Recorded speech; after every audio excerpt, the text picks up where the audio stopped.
हमारा आज का टॉपिक है respiration. Respiration is the process in which cell of an organism obtain energy by combining oxygen and glucose is called respiration.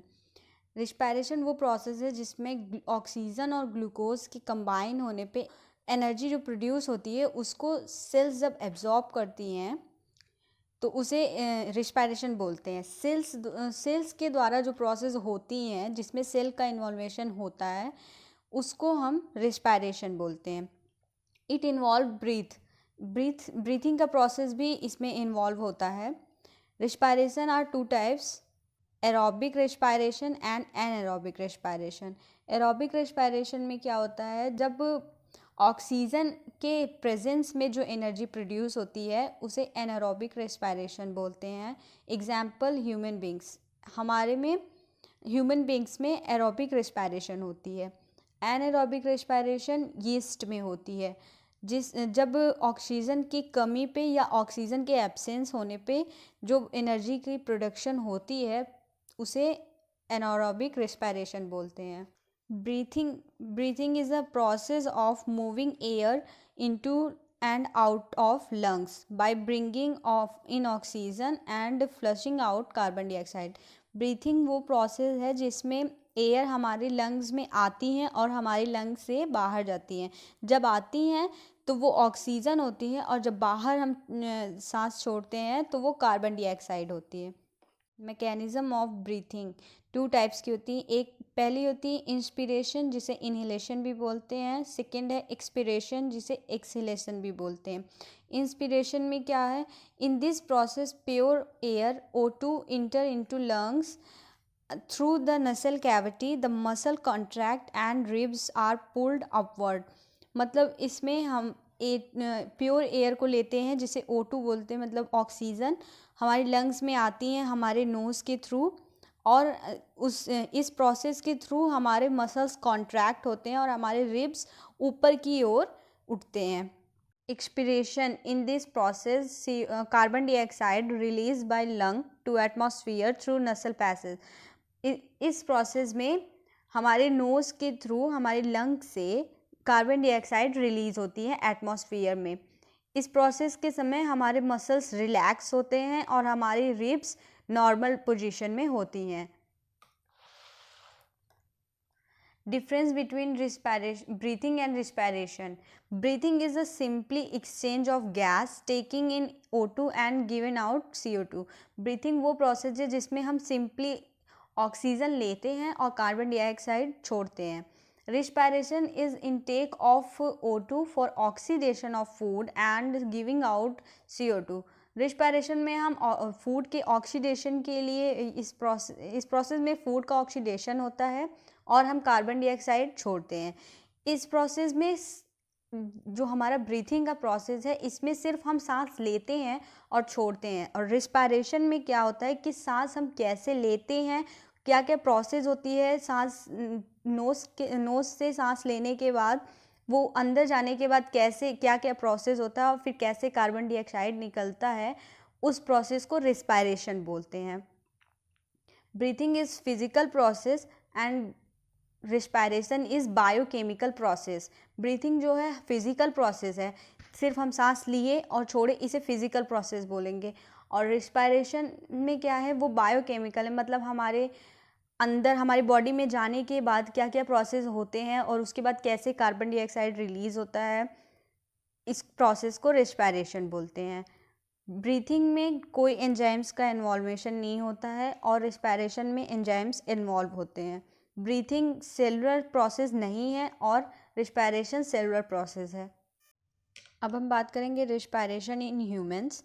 Oxygen is taken into the body through nose, fine air of nose filter air from nose, the air passes to lungs through trachea. इस process में क्या होता है कि air हमारे nose के through हमारे lungs में जाती है। जब एयर हमारे नोज़ में आती है तो उसमें जो छोटे छोटे हेयर्स होते हैं वो उस एयर को फ़िल्टर करते हैं। फ़िल्टर करने के बाद वो हमारे फेरिंग्स में एयर आती हैं, उसके बाद वहाँ से ट्रैकिया में जाती हैं, ट्रैकिया से ब्रोंकाई में जाती हैं और ब्रोंकाई के बाद जो ब्रोंकाई के छोटे छोटे ब्रांच होते हैं उसे ब्रोंकाइल्स बोलते हैं। तो क्या होता है कि ऑक्सीजन एयर हमारे नोज़ में जाती है, उसके बाद फेरिंग्स में जाती है, उसके बाद ट्रैकिया में जाती है। ट्रैकिया में जाने के बाद जब ब्रोंकाई में जाती है, ये ब्रोंकाई लंग्स में होती है। तो लंग्स में क्या होता है, the air passes divide into smaller and smaller tube and finally reach into alveoli from bronchioles.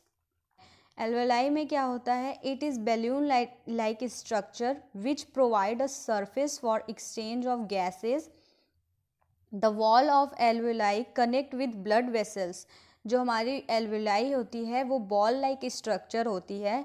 Alveoli surface बनाती है गैस एक्सचेंज करने के लिए, और ये एल्वेलाई ब्लड वेसल से कनेक्ट होती हैं। एल्वेलाई में एयर आने के बाद क्या होता है, ये ऑक्सीजन को हीमोग्लोबिन के साथ डिज़ोल्व कर देते हैं, मतलब ब्लड वेसल से जुड़े होते हैं तो हीमोग्लोबिन में डिज़ोल्व कर देते हैं, और उसके बाद ये हीमोग्लोबिन लंग्स से ऑक्सीजन को लेके बॉडी के हर पार्ट के सेल्स को भेज देते हैं। और कार्बन डाइऑक्साइड इसी एल्वेलाई में रिलीज़ होता है, मतलब आता है हमारी बॉडी से, ब्लड में आता है, और ब्लड इसको एल्वेलाई में लेकर आती है, और एल्वेलाई से ये लंग्स में जाते हैं, और उसके बाद हमारे नोज़ के थ्रू बाहर हो जाते हैं। O2 हमारे नोज़ में आती है, उसके बाद नोज़ में हमारे जो हेयर्स होते हैं वो उसे फिल्टर करते हैं, उसके बाद ये फेरिंग्स में आते हैं, उसके बाद ये एयर हमारी ट्रैकिया में आते हैं,